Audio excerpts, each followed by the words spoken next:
Anong gusto mo sa lalaki sa ngayon? Ngayon kasi, sa ngayon, ayan o, may sugat yung kamay ko na mamaga. Dahil sa Kamay katangahan ko mo. kahit di daliri.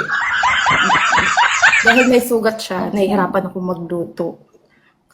Kaya, kahanap sana ako ng magluluto ng itlog para sa akin.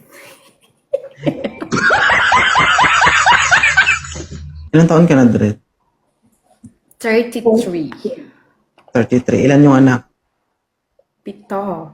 7. Pito pa lang. 7? Pito pa lang. Pa lang? Tibay mo, ah.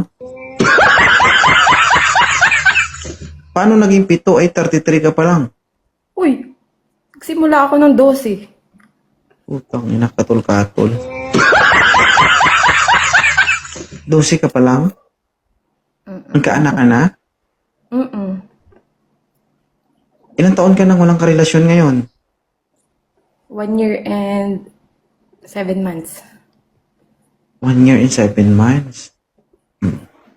Hanap mo sa lalaki ay Kompleto yung kamay. kamay. Oh, guwapo? Siyempre, medyo. Tagal mo makasagot. Medyo.